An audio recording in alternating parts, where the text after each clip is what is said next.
Welcome to Manila Updates TV.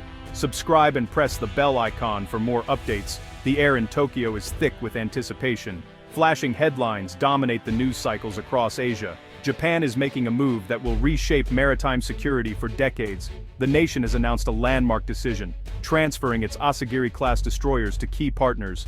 This isn't just a sale, it's a strategic pivot with profound implications. The first ships are headed to the Philippines and Vietnam, nations on the front lines of regional tensions.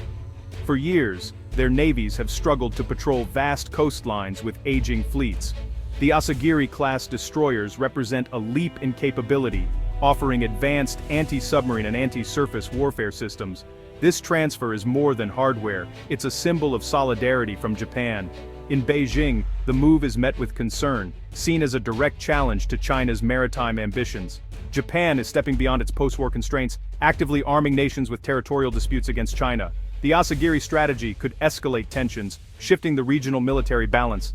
Back in Japan, the debate is intense. Supporters see it as a step for a free and open Indo-Pacific, while critics worry about entanglement in foreign conflicts. Prime Minister Kishida's government frames it as upholding international law and freedom of navigation. Supporters argue that empowering partners creates a more stable security environment for all. Critics warn of risks, but the strategy is a high-stakes gamble that will define Japan's role in Asia. The future of regional security is being rewritten, one destroyer at a time. To understand Japan's strategy, look at the ships themselves. The Asagiri-Class destroyers commissioned in the late 1980s are robust, multi-purpose vessels requiring large crews. They feature anti-submarine rockets, surface-to-air missiles, and powerful sonar, designed for a different era. In contrast, Japan's new Mogami-class frigates are sleek, stealthy, and highly automated. A Mogami can perform similar missions with less than half the crew, thanks to advanced automation and integrated systems. Everything from damage control to weapons deployment is managed by sophisticated networks. The Asagiri was built for frontline combat against the Soviet fleet, demanding constant human oversight. The Mogami class is designed for versatility and efficiency, handling patrols, mine-sweeping, and high-intensity combat with minimal crew. Its advanced sensors provide unparalleled situational awareness. This technological leap allows Japan to retire the Asagiri class and revolutionize its navy. Reduced crewing means immense cost savings and higher operational availability. As more Mogami-class ships enter service, the older Asagiri class becomes surplus. Too valuable to scrap, but too manpower-intensive for Japan's future fleet, they become tools of diplomacy. The transfer is a strategic use of legacy assets to build influence. Japan's navy is evolving for the digital age, and so is its foreign policy. This fleet transition isn't just about technology, it's about demographics. Japan faces a shrinking, aging population, putting pressure on all sectors, including the military. The Japan Self-Defense Forces are struggling to recruit enough young people, especially for demanding naval service. The Asagiri class, with its large crew requirements, is now a liability. The JMSDF can't fully staff these ships without overstretching its personnel. The shift to highly automated Mogami-class frigates is a direct response. With a crew of only 90, a Mogami frees up over 100 sailors compared to an Asagiri. This allows Japan to maintain a capable fleet with fewer people. Automation and reduced crewing are now central to Japan's defense planning. The transfer of Asagiri-class destroyers is born of necessity. Japan must shed manpower-intensive platforms. Keeping them would mean tying up ships in port or weakening the fleet. By transferring them, Japan solves a domestic problem and achieves a strategic foreign policy goal. It's a clever solution, turning a demographic challenge into a strategic advantage. Japan's future naval power depends on leveraging technology over manpower.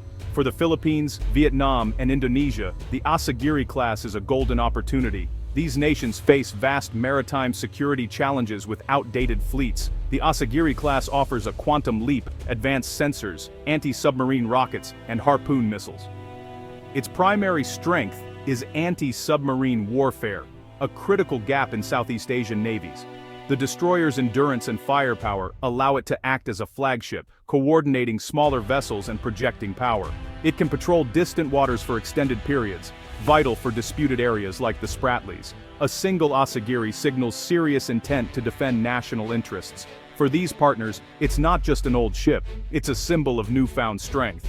The Asagiri is a critical tool for national security in contested waters.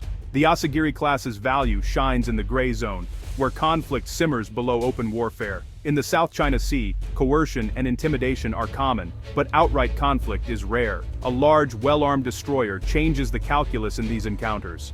Aggressors think twice before challenging a ship with missiles and torpedoes. The Asagiri's presence deters escalation and acts as a powerful de-escalatory tool. Its advanced sensors and helicopter support extend surveillance, exposing illegal activities. Deterrence by presence is the goal, preventing adversaries from achieving objectives without conflict. By providing these ships, Japan gives partners a vital tool to uphold sovereignty.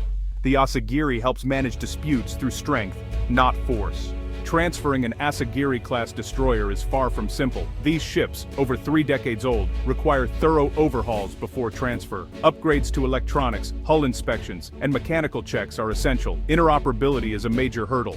Japanese systems must be integrated with recipient navies' equipment.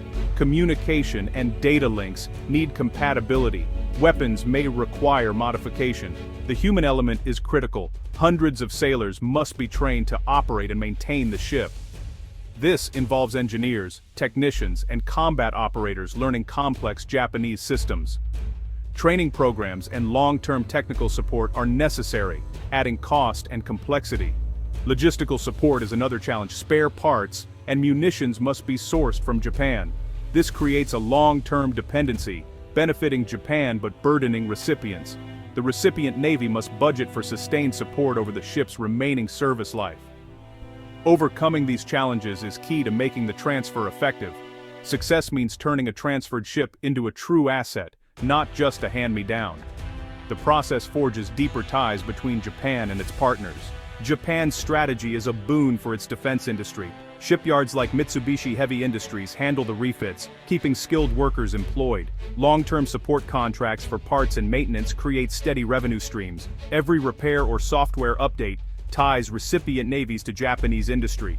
The Asagiri transfer is also a marketing tool, showcasing Japanese quality and reliability. Positive experiences may lead partners to buy new Japanese equipment in the future. This strengthens Japan's defense sector, ensuring it can develop advanced technology for its own needs. The Asagiri strategy supports allies and sustains Japan's industrial base.